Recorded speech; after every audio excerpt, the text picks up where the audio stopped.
나이가 들수록 더 이렇게 넉넉하고 감사하고 더 나누고 그래야 되는데 세상 그렇지 않은 것 같아요. 그죠? 예, 그래도 우리 여기 있는 형제 자매들이 성령의 열매를 가득 품고서 가족들과 좋은 시간을 믿음으로 보내고 왔으리라 믿습니다.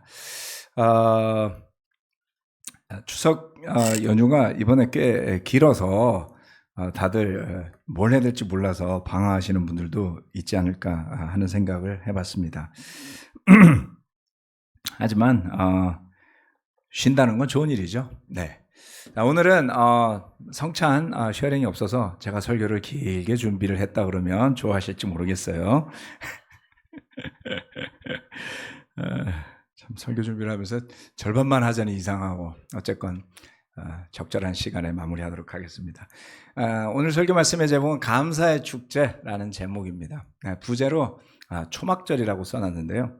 제가 절기에 대해서 아주 한 10여 년 전부터인가 절기에 대해서 좀 한번 언젠가 설교를 해야지 이렇게 생각을 하고 계속 들여다보는데 이게 머리에 착 들어오질 않아요.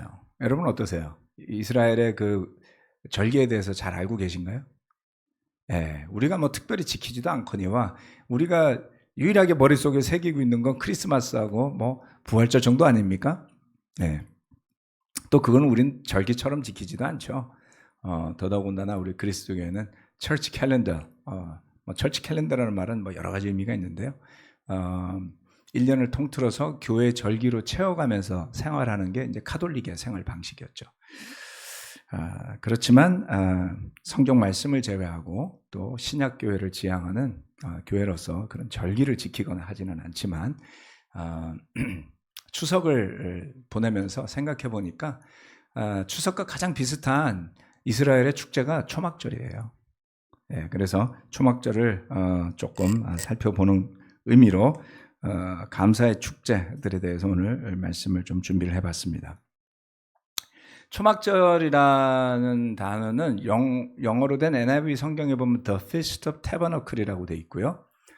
그리고 히브리어로 보면 여기는 이제 수카라고 히브리어로 적혀 있는데 흔히 이제 검색을 해보시면 수콧이라는 단어로 되어 있습니다. 수콧이라는 단어는 수카라는 단어는 숲을 잡목 이런 거예요. 그러니까 광야에서 이스라엘 백성들이 풀과 나무 같은 걸로 이렇게 움막 생활을 했었던 모양이죠. 그래서 그러한 것들을 기념하기 위한 그러한 절기다 이렇게 볼 수가 있습니다. 그런데 이것을 딱 따로 떼어서 생각하기보다는 이스라엘에 나오는 절기들 몇몇 가지 더불어 살펴보려고 하는데요. 놀랍게도 요한복음 7장 말씀에서 예수님이 그 초막절을 때 예루살렘에 올라가는 장면이 나옵니다. 그래서 7장 전체는 초막절에 대한 이야기예요. 제가 주일날 다음 설교를 할 차례가 사실은 여기였거든요. 그런데 오늘은 초막절에 대한 것만 간단히 보겠습니다. 요한복음 7장 2절 말씀. 그런데 유대 사람의 명절은 초막절이 가까워지니 이렇게 하면서 이야기 시작하고요. 7장 10절. 그러나 예수의 형제들이 명절을 지키러 올라간 뒤에 예수께서도 아무도 모르게 올라가셨다. 신약 성경에 초막절에 대한 것이 나오는 유일한 구절이 바로 이 요한복음 7장의 말씀입니다. 그런데 이 초막절과 더불어 3대 절기라고 하는 게 있거든요. 3대 절기 혹시 기억하세요? 6월절일 것 같죠? 그렇죠? 예, 맞습니다. 자, 그래서 3대 절기 오늘은 확실하게 한번 파악해보는 추석을 마무리하면서 한번 공부해보는 시간을 갖도록 하겠습니다. 자, 출애굽기 23장 14절로부터 16절까지 말씀입니다. 너희는 한 해에 3차례 나의 절기를 지켜야 한다. 너희는 무교절을 지켜야 한다. 내가 너에게 명한 대로 아빕월에 정한 때에 아빕월 모르셔도 됩니다. 이래 동안 누룩을 넣지 않은 빵을 먹어야 한다. 너희가 그때에 이집트에서 나왔기 때문이다.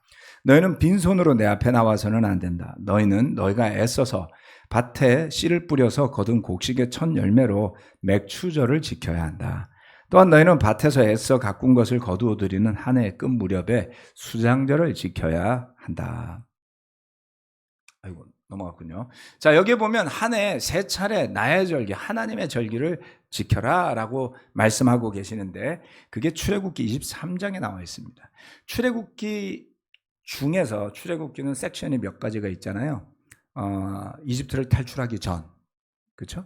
탈출하기 전에 또 모세와 바로의 대결, 그리고 드디어 이집트를 탈출하게 되죠. 그게 전반부에 나오는 내용이에요. 그리고 광야로 나오고 나서 본격적으로 이제 광야의 여정이 시작이 되면서 율법을 받는 이야기들이 나오는 게 20장 정도부터 30장 초반까지입니다. 이스라엘 백성들이 그리고 성막을 짓게 되잖아요. 그게 이제 출애굽기 핵심의 내용들인데요. 그래서 23장이라는 이야기는 십계명을 주고 난 이후에 하나님이 쭉 모세한테 이 율법을 설명하는 과정이에요. 이게 꽤 길게 나와요. 그래서 그걸 참고로 한번 보도록 하겠습니다. 그래서 무교절을 지켜야 한다라고 말했고, 맥추절을 지켜야 한다고 말했고, 그리고 수장절을 지켜야 한다라고 말을 했어요. 이것이 이스라엘의 모든 사람들, 특히 남자는 한 해 3번씩 예루살렘에 올라와서 이 절기를 지키도록 한 중요한 3가지의 절기입니다.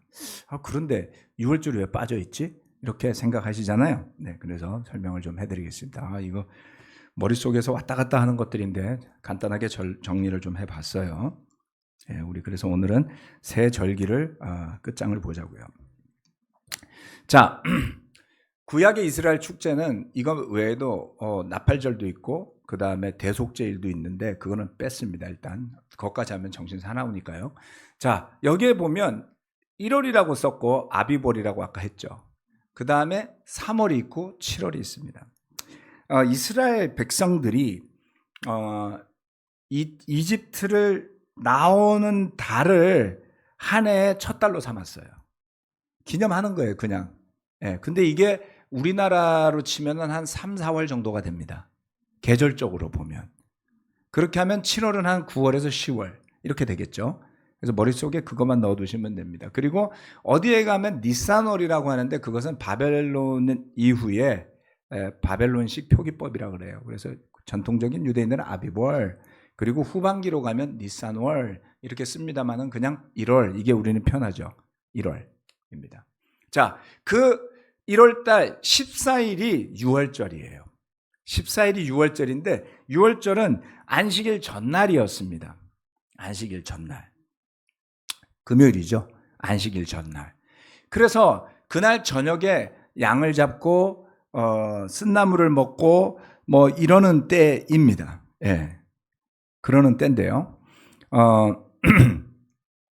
출애굽하기 전에 그 14일 저녁에 흠없는 1년 된 수컷 양이나 염소를 잡아서 그 피를 문틀에 바르고, 그리고 그날 저녁 그 고기를 불에 구워서 먹고 쓴나물과 누룩을 넣지 않은 빵으로, 즉 누룩을 넣지 않은 빵이라는 것은 급하다는 뜻이잖아요. 부풀기를 기다릴 틈이 없어요. 반죽을 하자마자 부쳐가지고 구워서 그냥 먹는 거죠. 그 빵은 인도 식당에 가면 나오는 넌과 비슷하다고 합니다.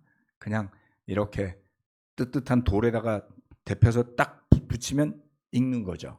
아주 원시적이면서 지금까지도 그렇게들 먹고 사는 거죠. 그리고 6월절이 14일이면 무교절은 그 다음 날부터 시작이 돼요.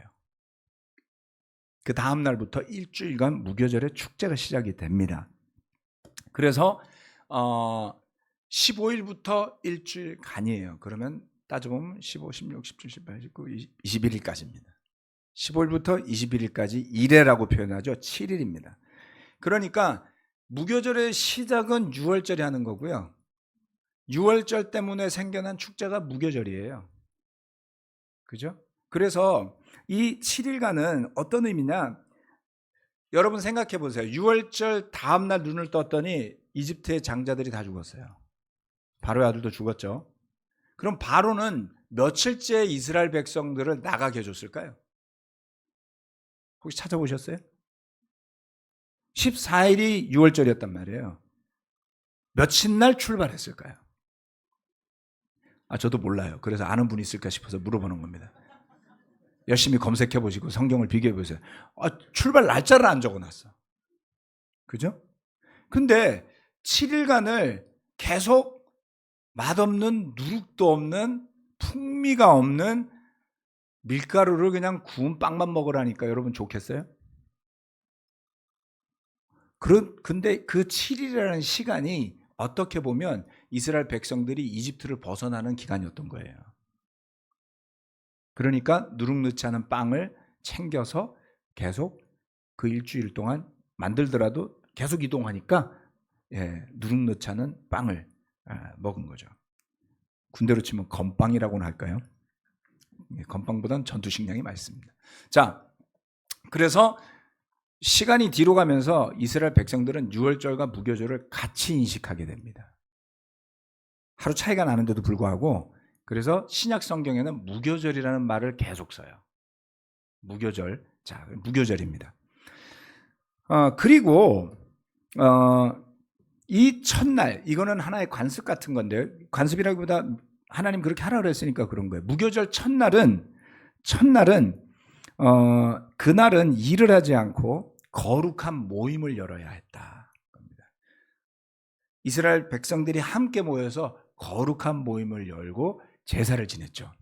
첫날과 마지막 날입니다. 그 일주일은 축제 기간인 것이지요. 그리고 그때로부터 계산해서 7주가 지났을 때, 그래서 77절이라고 부릅니다. 무교절 첫날부터로 계산을 해서 7주가 지나면은 3월 6일 정도가 돼요. 2월은 건너뛰고 3월 6일이 옵니다. 근데 계산을 해보면 50일째가 되는 날인데 출발하는 날짜하고 계산을 해서 다 해보면 오순일 날이 제가 계산해 보니까 이게 일요일이 됩니다. 그래서 무교절로부터 계산해서 50일이기 때문에 그런 거예요. 77, 49 하면은 7주잖아요. 딱. 그리고 하루가 더 있으니까 정확하게 오순절이 일요일이 돼요. 그날이 예수님 부활하신 날이죠. 그래서 이 77절은 조금 전 봤던 구절에서 뭐라고 불렸냐면 맥추절이라고 불렀어요. 보리맥자를 쓰는 거죠. 그래서 이때는 첫 보리를 수확하는 때다. 그것을 기념한다라고 해서 맥추절이라고 부릅니다. 자, 맥추절로도 부르고요. 그리고 신약에서는 이거를 오순절로 부릅니다. 왜냐하면 50일째 되기 때문이에요. 그래서 펜티코스트라는 말을 쓰잖아요. 펜티코스트는 50이라는 헬라어입니다. 50일. 그래서 오순절 정확하게 맞는 의미가 되겠죠. 77절 바로 그것을 의미합니다. 자, 그리고 7월이 되어서 이제 7월은 우리나라로 이제 추석 때 9월, 10월입니다. 음력을 세니까요. 그때 15일부터 22일까지. 그러니까 이게 비슷하죠. 6월절 때하고. 그죠? 한 두째 주 정도 돼가지고 시작하잖아요. 그래서 7일간 또 절기를 지키는데요. 이때는 수장절이라고도 부릅니다. 핵곡식을 창고에 집어넣는 때다라고 해서 초막절은 수장절이다라고도 부른다고 하죠. 근데 굉장히 흥미로운 일들은 이 축제를 할 때마다 시작하는 날은 대체로 안식일이에요. 끝나는 날도 안식일이에요. 그날은 일을 하지 말고 거룩한 모임을 열어라. 이렇게 이야기를 하고 있죠. 굉장히 잘 만든 날짜라고 생각을 합니다. 자, 그래서 이스라엘의 3대 절기는 무교절, 그 다음에 77절, 그리고 마지막 추수감사절 비슷하게 돼 있는 초막절, 이렇게 생각하시면 됩니다. 그래서 77절, 초막절. 그런데 77절과 무교절은 붙어 있는 거예요. 그래서 신약 성경 말씀에 보면 이것이 50일을 띄워두고 있지만 1년에 3번씩 와야 되는 사람들에게 있어서는, 디아스포라에서 오는 사람들은 그 한 달 상간으로 왔다 갔다 하는데 걸리는 시간이 한 달이잖아요. 그래서 많은 사람들이, 헌신적인 사람들은 유월절을 기념하러 왔다가 77절까지 기념하고 돌아갔던 거예요. 그렇지만 초막절까지 있을 수는 없죠. 그럼 1년 내내 거기 있는 거잖아요. 가장 중요한 일을 해야 될 농번기에, 그죠? 가장 경제활동을 해야 되는 시기에. 그래서 아마도 해외에서 오는 사람들은 6월절만 지키고 가든지 아니면 와서 77절까지 오순절까지 있든지, 여기까지 있으면 굉장히 헌신적인 사람들이죠. 그래서 처음 오순절날 세례받았던 사람들은 그 정도의 열성을 가진 사람들이었다, 이렇게 보면 됩니다. 그래서 그들을 성경에서 뭐라고 부르냐면 경건한 유대인들이라고 불러요.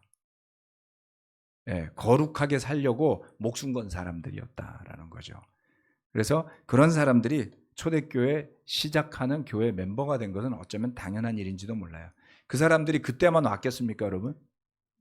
해마다 왔겠죠.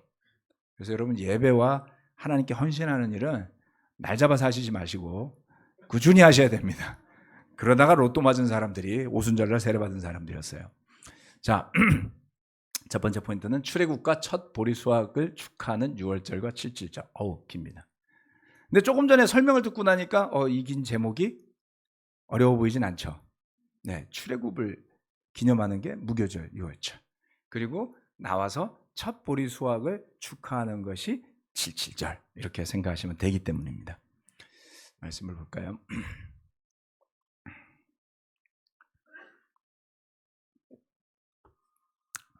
제가 저기다 갖다 놔놨구나. 레위기 23장 6절, 7절, 8절, 그리고 출애굽기 34장 22절 말씀 읽도록 하겠습니다. 같은 달 보름에는, 보름이죠, 그렇죠? 15일. 주의 무교절을 지켜야 하는데 이래 동안 누룩을 넣지 않은 빵을 먹어야 한다. 첫날에는 거룩한 모임을 열고 생업을 돕는 일은 아무것도 해서는 안 된다. 그러나 주에게 살라 바치는 제사는 이래 동안 줄곧 드려야 한다. 이래째 되는 날에는 다시 거룩한 모임을 열고 생업을 돕는 일은 아무것도 해서는 안 된다. 출애굽기 34장 22절. 너희는 밀을 처음 거두어 드릴 때에는 77절을 지키고 한 해가 끝난 날에는 수장절을 지켜야 한다. 이렇게 되어 있어요. 그러니까 77절, 네, 77절 여기에 설명이 되고 있는 겁니다. 자, 같은 달, 그들이 이집트를 탈출했던 달 1월 달, 그렇죠? 아비벌 1월 달에 보름에 무교절을 지키는데 방식이 있었어요. 이래 동안 누룩을 넣지 않은 빵을 먹어야 했고요. 설명드렸다시피 첫날과 마지막 날은 안식일이라 했죠. 날짜로 보면 토요일 이렇게 되면 금요일 저녁부터 토요일 저녁까지 안식일이죠. 그래서 그날은 일을 하지 않도록 했습니다. 제가 생각할 때는 아마 이런 절기들이 대체적으로 휴가 개념이 아니었을까 싶어요. 농사 짓는 나라에 휴가가 없었잖아요. 그래서 이 7일 동안은 거룩한 날을 정해놓고 그 사이사이에 일을 많이 하지 않지 않았을까 하는 생각을 해보게 됩니다. 자, 이러한 그래서 그 첫날과 마지막 날 안식일을 제외하고 나머지 날에도 매일같이 번제를 일주일 동안 드려야만 했습니다. 네. 그러면 이 절기와 축제의 핵심은 누구냐라고 보면 안식일로 시작해서 안식일로 끝나죠. 그리고 매일 번제를 드리게 되죠. 거룩한 모임을 열죠. 축제는 사람들은 자기들을 위해 즐기지만 이스라엘의 축제의 핵심은 하나님께 있었습니다. 하나님의 능력 때문에 일어난 기적으로 그들은 유월절을 통해 해방될 수 있었죠. 그리고 설명드렸다시피 이어지는 무교절의 7일은 노예로 살아왔던 이집트를 떠나는 긴장되는 고난의 시간이었다, 이렇게 생각할 수 있습니다. 그런데 정작 생각해 보세요. 이들이 이 말씀을 듣게 되는 출애굽기 23장 시점에 그들은 보리를 수확할 수 있었을까요?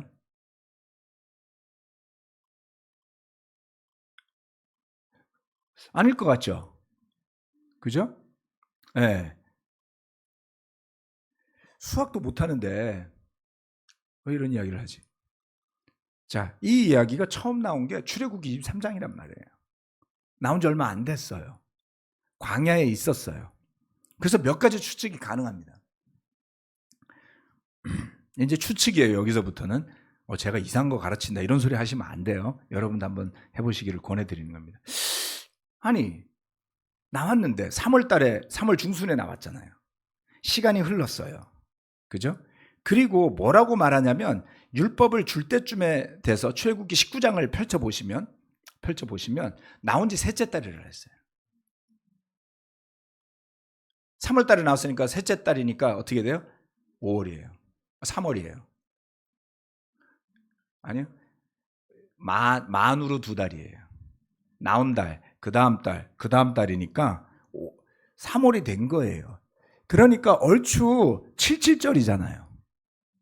그러니까 율법을 받아든 때가 사실은 보리를 거두는 때였다라는 겁니다. 모세가 십계명 받으러 돌판 들고 산에 올라갔던 때 그건 아시잖아요.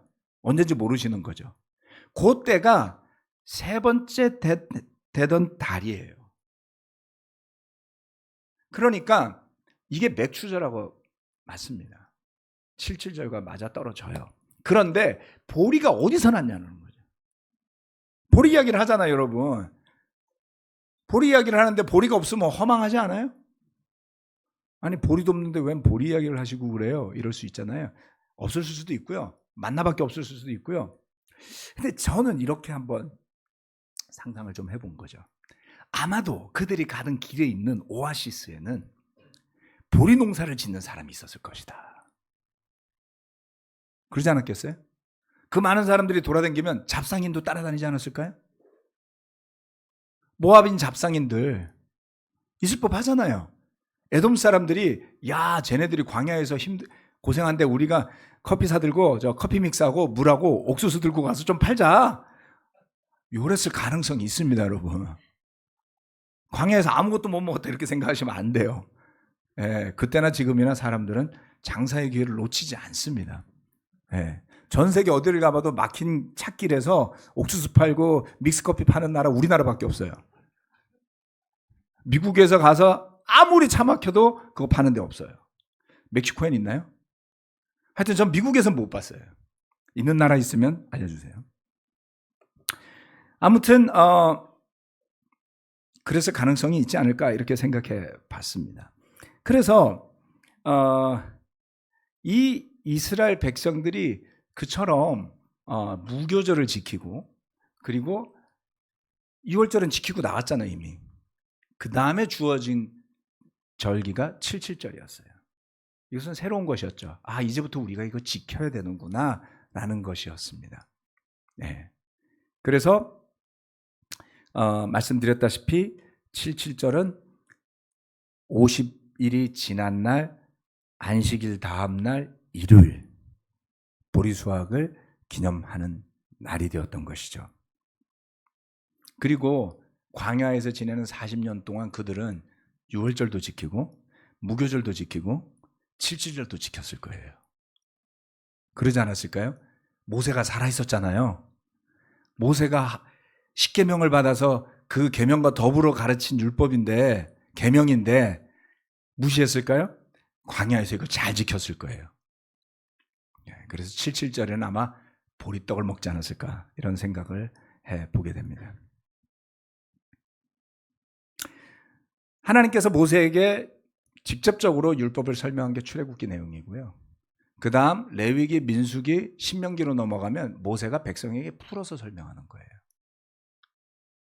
풀어서. 그래서 똑같은 내용이 레위기에도 나오고 민수기에도 나오고 그리고 신명기에도 나와서 그냥 막 읽으면 막 정신이 없어요. 제가 몇십 년을 정신없이 읽었던 것 같아요. 그리고 여기저기 나오니까 그래서 지금부터 머리에 넣어두시고 구약성경을 읽을 때 출애굽기 20장 때에는 하나님이 모세에게 계명을 주는 장면이고 그 나머지 축제에 대한 이야기는 모세가 백성들에게 그것을 가르치는 장면이다. 이렇게 보시면 어렵지가 않습니다. 77절이 이 3대 절기에 포함된 이유를 생각해 보면요. 6월절과 무교절이 중요한 절기다. 이건 이해가 되시죠? 그 77절은 왜 뜬금없이 보리 이야기가 나오나 이렇게 생각할 수 있는데요. 쉽게 그냥 저는 이렇게 생각해 봤어요. 누구도 뭐 이렇게 설명한 건 아니고 그냥 이건 저의 생각입니다.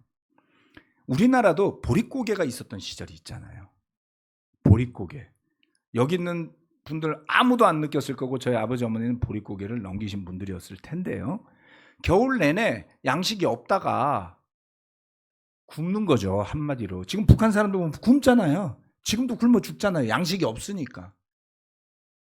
진짜 먹을 게 없으면 굶는 거죠. 그러다가 그것을 해결해 주는 게 5월 달에 나오는 보리예요. 5월 달에. 제가 5월 달에 보리 나오는 걸 어떻게 기억하냐면 옛날에 보리밭 여행을 갔었죠. 밀밭을 갔구나. 근데 보리도 5월쯤 수확하지 않나요? 그렇죠. 5월에 수확을 합니다. 그래서 그들이 나와서 어려운 시기를 거치고 보리를 통해서 겨울을 지나고 첫 핵곡식을 먹을 수 있는 때였기 때문에 이날을 중요한 절기로 만들었을 가능성이 있다고 봅니다. 그렇지만 물리적으로는 그렇다고 보지만 결국 이 77절은 오순절을 위해 만든 것이나 다름없다. 이렇게 볼 수 있겠죠. 예수님과 그의 제자들도 이 유월절과 무교절을 지킨 것을 알 수가 있습니다. 마가복음 14장 12절. 무교절 첫째 날에 곧 유월절 양을 잡는 날에 제자들이 예수께 말하였다. 우리가 가서 선생님께서 유월절 음식을 드시게 준비하려 하는데 어디에다 하기를 바라십니까? 마지막 만찬을 준비하는 장면이에요. 그런데 유월절이라고 하지 않고 무교절이라고 표현하죠. 유월절은 하루고 무교절 일주일 동안 가기 때문에 그것을 같이 쓰고 있는 것을 알 수가 있습니다. 제자들은 유월절이 되었을 때 이것이 첫 번째 유월절은 아니었겠죠. 그렇죠? 3년간 다녔잖아요. 그러니까 사역 첫 해에 제자들을 불렀고 그 제자들을 부른 달이 언젠지 모르죠. 그러니까 1월 달 1일 날 불렀으면 6월절을 같이 지냈을 거고 그달 지나서 불렀으면 제자들이 예수님과 더불어 보낸 6월절은 두 번밖에 없을 수 있어요. 그리고 이게 마지막 6월절이었던 거죠. 그러니까 그 전에 한 번 보냈을 가능성이 있죠. 그죠? 많으면 두 번, 한 번. 그 내용은 나오지 않으니까 그냥 생각을 해두는 겁니다. 그 무교절 첫째 날에, 이날은 6월절이죠. 그래서 재밌어요. 무교절, 엄밀하게 무교절은 6월절 다음 날부터 시작되지만 무교절 첫째 날을 6월절로 생각한다. 동등하게 놓는다고 말씀드렸죠. 제자들은 음식을 먹고 싶어 했어요. 그리고 그날을 위해서 이스라엘 백성들은 1년 된 흠없는 양이나 염소를 미리 떼놓고 준비를 합니다. 그날 잡으려고. 미리 사놔야지. 여러분 추석 당일날 장에 가면 물건을 살 수가 없어요. 그죠? 10배씩 받잖아요. 안 그랬습니까? 양이나 염소나? 그날 다 양과 염소를 잡으니까 사람들은 미리미리 준비를 해놓고 있었죠. 제자들도 미리 유월절 음식을 준비하려고 하고 있습니다. 불에 구운 양고기 맛있습니다. 여러분 직접 구워서 드시면 제가 몽골 갔을 때 한번 먹어본 적이 있거든요. 맛있습니다. 불에 구운 염소고기, 밀양에 가면 염소 불고기 맛있습니다. 쓴나물, 쓴나물 미나리도 맛있습니다. 누룩 넣지 않은 빵, 이제는 웰빙이 돼가지고 이렇게 누룩도 넣지 않고 먹는 게 좋다 이렇게 생각할 수도 있겠죠. 물론 약간 패러디한 겁니다. 그래서 제자들은 그날 먹을 음식을 막 기대하고 있는데 그날 그 유월절의 양은 그들이 미리 사둔 양이 아니고 예수님이었어요. 그것을 세례 요한은 이렇게 말했습니다. 요한복음 1장 29절. 다음날 요한은 예수께서 자기에게 오시는 것을 보고 말하였다. 보시오, 세상 죄를 지고 가는 하나님의 어린 양입니다. 이 말은 요한만 했어요. 놀랍죠? 요한이 무슨 생각으로 이 말을 했을까요? 그는 예수님이 십자가에 못 박히는 것을 보지도 못했어요.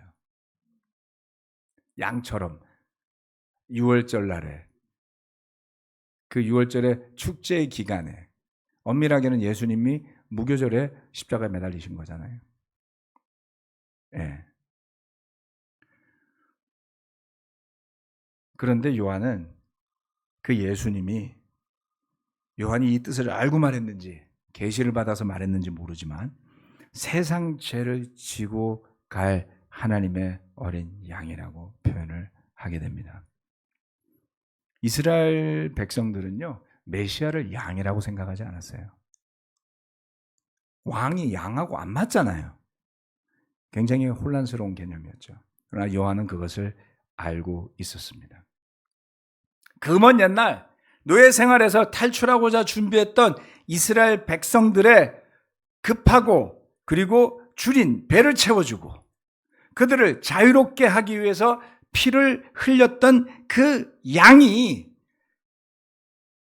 수천 년이 지나서 이제는 하나님의 아들이 그 양으로 오셔서 이스라엘 백성들의 죄, 우리의 죄를 지고 우리가 그의 피 흘림을 통해서 자유를 향해서 하나님의 나라를 향해서 갈 수 있도록 해주는 축제.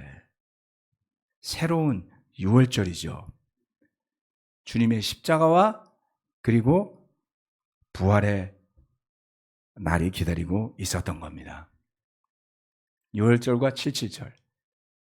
그러고 보니 의미가 좀 더 있어 보입니다. 두 번째, 풍성한 가을의 수확에 대한 감사 초막절입니다. 자, 처음에 초막절에 대한 이야기를 말씀드렸죠. 초막절의 의미는 풀과 나무로 텐트를 만드는 거예요. 초막을 만든다 이렇게 되어 있죠. 그래서 구약에서 초막절을 즐기는 모습이 한 번인가 나오기도 합니다. 절기에 대한 것이 매번 언급되진 않아요. 하지만 어딘가에는 이 초막절에 대한 이야기들이 나오기도 하죠. 자, 초막절은 다시 한번 아까 봤던 초막절 1월, 3월, 7월 이제 시간이 많이 흘러서 7월이 되면 초막절이라는 것을 지켜라. 이거는 미래에 대한 이야기였어요. 아직 오지 않았어요. 나온 지 얼마 안 됐어요. 그렇죠? 네. 그리고 그들은 밀을 뿌렸을까요? 광야에서 밀을 뿌렸을까요? 안 뿌렸을 것 같죠? 40년을 살았어요. 그리고 어딘가는 오래 머물렀어요. 상인들한테 밀씨앗을 사서 뿌렸을 것 같기도 한데요. 오아시스에서. 만나도 먹지만 밀도 먹었을 것 같아요. 그러면 40년 동안 밀도 못 먹는데 가을에 밀을 수확할 날을 기념해가지고 초막절을 지켜라. 이러면 좀 공허하잖아요. 그죠? 이런 거는 어디 설명이 없어요. 그래서 그냥 제가 생각해보는 거예요. 여러분 뒤져보세요. 안 나옵니다. 그래서 성경 말씀을 상상력을 가지고 보자는 거예요. 남의 나라 이야기처럼 보지 말고 내가 이스라엘 백성이었다면 광야에서 40년 동안 밀도 없고 보리도 없는 데서 맥추절 지키라 그러고 초막절 지키라 그러고 이게 뭔 소리냐 이렇게 생각할 수도 있지 않았을까요? 자, 그래서 이렇게 1월, 3월, 7월 마지막 수장절로도 불린 15일부터 20일까지 7일간 지키는 초막절 이야기가 신명기 16장에 나옵니다. 15절, 당신들은 당신들의 하나님이 택하신 곳에서 이래 동안 초막절을 지켜야 합니다. 당신들은 당신들의 하나님이 당신들의 모든 소출과 당신들이 손을 댄 모든 일에 축복을 주셨기 때문에 즐거워하는 것입니다. 모든 남자는 한 해 3번 무교절과 칠칠절과 초막절에, 자, 이번에는 정확하게 무교절, 칠칠절, 초막절이라고 쓰죠. 당신들의 하나님이 택하신 곳으로 가서 주님을 배워야 합니다. 그러나 빈손으로 주님을 뵈러 가서는 안 됩니다. 저마다 당신들의 하나님으로부터 받은 복에 따라서 그 힘대로 예물을 가지고 나아가야 합니다. 신명기 말씀은 그동안 가르친 것 다시 정리해서 가르치는 자리였죠. 네. 그렇지. 무교절, 칠칠절, 초막절 잊으면 안 되지. 우리가 약속의 땅에 들어가면 이때를 기념해야지. 이렇게 생각한 거죠. 그럼 이 시점은 그동안 6월절과 초막절과 6월절과 칠칠절과 초막절을 지켜왔던 거잖아요. 광야에서 태어났던 세대들은 그것을 기억하고 있는 거잖아요. 마치 우리가 태어나면서부터 추석을 지켜서 추석이 되면 괜히 부모님 생각하고 이러는 것처럼 그렇죠? 평상시에는 막 바쁘게 살다가 추석 때 안 가면 죄 짓는 것 같잖아요. 예. 그리고 그날은 왠지 조상도 생각이 나고 그렇죠. 네. 자, 그래서 이때 모세는 하나님께 받은 복을 생각하며 초막절의 개념은 이래요. 그들이 받은 복을 생각하면서 힘 있는 대로 예물을 가지고 하나님 앞에 나오라. 초막절은 그냥 오는 절기가 아니었어요. 무교절과 칠칠절은 그런 개념이 없어요. 잘 준비해서 음식 준비하고 거룩한 성회를 열고 하나님께 제사를 드리면 되는데 초막절은 추수를 하는 때였기 때문에 하나님 앞에 나올 때도 빈손으로 오면 안 됐던 거예요. 그래서 이러한 것을 생각해 볼 필요가 있습니다. 이스라엘 백성들이 40년을 광야에서 방황만 한 게 아니었다. 그들이 앞으로 약속의 땅에 들어가서 본격적으로 농사를 짓게 될 때, 본격적으로 풍요로운 삶을 살기 시작할 때 그들이 누리게 될 것들에 대한 근본이 무엇인지, 그리고 그러한 것을 잊지 않도록 하게 해주는 영적인 장치들이 마련된 것이 절기였다. 이렇게 보시면 됩니다. 추석에 부모님을 찾아뵐 때 우리도 빈손으로 잘 가지 않죠.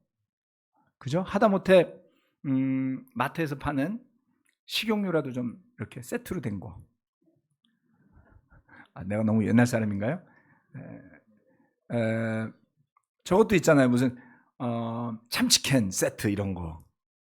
또 스팸 세트도 한때 유행을 했었죠. 일본에 가면 명절이 되면 햄이 아니고 햄이죠. 오리지널 햄 같은 것들을 쫙 팝니다. 물론 이제 비싼 고베 와규 이래가지고 고베에서 만들어진 우리로 치면 한우죠. 굉장히 비쌉니다. 그래서 그걸 쫙 목록이 나와가지고 명절 때 주문해가지고 들고 고향을 가죠. 햄, 한우, 뭐 여러 가지 세트들, 과일들, 손에 뭔가 선물을 두고 부모님 댁을 찾아뵙습니다. 부모님들도 찾아오는 자식을 위해서 뭔가를 준비하죠. 그냥 맨입에 앉아서 받아 먹을 수만은 없잖아요. 부모님들이 음식도 준비하십니다. 이제는 저희 부모님 이제 연로하셔가지고 음식하기가 힘들어서 이번 명절에는 저희 와이프가 전부 다 준비를 해가지고 갔습니다. 감사하죠. 이제 음식도 잘 만들어요. 역시 숙련된 아주머니가 되신 거죠. 그런 거 아닌가요? 주부로서 오랜 생활을 해서 음식이 다 맛있었습니다. 그래서 이번 추석이 분위기가 굉장히 좋았어요. 왜냐하면 동생도 음식 안 만들었죠.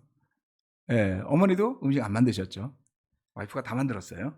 그리고 저한테 설거지를 하라고 지시를 했기 때문에 아내의 지시에 충실하게 설거지를 하고 아들도 시켰습니다. 그래서 동생이 설거지를 하겠다는데 한사코 못하게 했습니다. 와서 친정 와서는 그냥 먹고 가라 이렇게 해서 즐거운 추석이 되었죠. 이렇게 수십 년 이런 것들이 반복되면서 우리 안에 뭔가 우리 DNA 안에, 우리 정서 안에, 우리의 기억 안에, 우리의 뇌리 속에 자리 잡지 않나요? 그래서 추석이니 설이니 진짜 별거 아닌데 이거 잘못 보내면 찝찝해요. 그냥 도리를 다한 것 같지가 않아요. 그것이 아주 중요한 삶의 축이 되고 그리고 우리 자신들의 정체성이 되는 겁니다, 여러분. 우리 민족에게 있어서 그것은 부모님 그리고 조상에 대한 공경과 감사함이었어요. 그런데 1년에 생신 때하고 이때만 찾아뵙는 건 정말 너무 적죠. 그죠? 열심히 찾아봐야 4번이잖아요. 아버지, 어머니 생신 때, 그리고 추석 한 번, 그리고 설날 한 번, 4번. 멀리 살면 힘드네요. 어버이날. 맞아요. 어버이날도 있어요. 이제 저희 아버지 생신하고 겹쳐갖고 우리는 생략을 많이 해서 죄송합니다. 5번 좋습니다. 그런데 여러분 이스라엘 백성에게 있어서 그 축과 정체성은 하나님이었습니다. 그들이 자유를 얻게 되었던 날을 그들은 기념했고요. 그것이 그들의 정체성의 시작이잖아요. 그리고 허기를 벗어날 만할 때 있었던 77절을 그들은 기념했습니다. 그리고 가을 수확 때가 되어서 가장 풍성한 때죠. 제가 음식에 관심이 없었던 때는 그런 걸 몰랐는데 사과를 먹다 보면 1년 중에 가장 싱싱하고 맛있고 사과가 싼 때가 이때예요. 8월, 9월, 10월에 사과를 이제 수확하기 시작하기 때문이죠. 6월, 7월에 먹는 사과는 퍽퍽합니다. 1년 동안 저정했던 사과를 먹는 거라서. 그래서 가을이 좋아요. 무화과도 나오지 않나요, 요맘때? 목포에 가면 맛있는 무화과를 팝니다. 서울에서 팔지 않는 목포 무화과, 전통 무화과. 이래서 더도 말고 덜도 말고 한가위만 같아라 말을 했구나. 우리는 그것을 더도 말고 덜도 말고 초막절만 같아라 이렇게 해야 될까요? 아닙니다. 그런 의미는 아닙니다.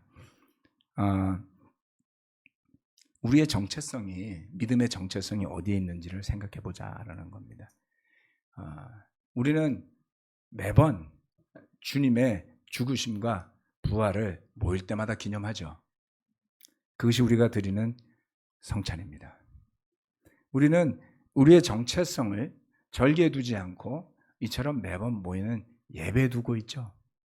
그래서 이 예배가 흔들리면 찝찝한 겁니다. 예배는 믿음 안에서, 성령님 안에서 하나님의 능력으로 반드시 잘 지켜져야 합니다. 그럴 때 비로소 우리가 나가서 걱정하지 않고 생업과 우리의 삶에 집중할 수 있는 거예요. 왜요? 열심히 살고 다시 하나님 앞에 수고하고 애써서 거둔 것들을 힘껏 가지고 와서 하나님 이만큼 주셔서 감사합니다 이러면 되는 거기 때문이죠. 그래서 올 가을은 수확의 계절인데요. 돌아보면서 저는 올 한 해 그런 생각을 참 많이 했습니다. 우리가 예배를 많이 소홀히 했었구나. 예배의 시간을, 교회를 뭔가 움직여야 되는 시간으로 생각했구나. 그것은 하나님을 위한 것이 아닙니다. 사람을 위한 것이죠. 우리가 하나님을 위해 모여야 되고요. 그리고 헌금을 드릴 때에는 그것을 마치 회비 내듯이 드리는 사람들도 있었나 봐요. 그럼 회비는 기분 나쁘면 안 내도 되죠. 하나님께 드리는 것은 그렇게 할 수 없잖아요. 그렇지 않아요? 그래서 믿음이 있다면 우리가 힘껏 하나님께 또한 드릴 수 있어야 합니다. 그것은 제가 만든 것이 아니라 모세가 하나님의 계시를 받아서 이스라엘 백성에게 가르쳤던 것이고, 그것을 통해서 그 모세가 만든 여러 가지의 영적인 장치들이 암시하는 바를 통해서 신약의 교회가 생겨났기 때문입니다. 그래서 우리가 구약의 가르침을 그대로 지키지는 않지만 그 율법을 완성은 하신 예수님의 뜻을 따라서 가야지 되겠죠. 그렇게 우리의 영적인 정체성을 확립해주는 성찬이 있고요, 예배가 있고요, 찬양이 있고요, 기도가 있고요, 말씀이 있고 교제가 살아있는 이러한 교회를 주신 주님께 감사하게 됩니다. 기도드리고 함께 성찬과 헌금하시겠습니다.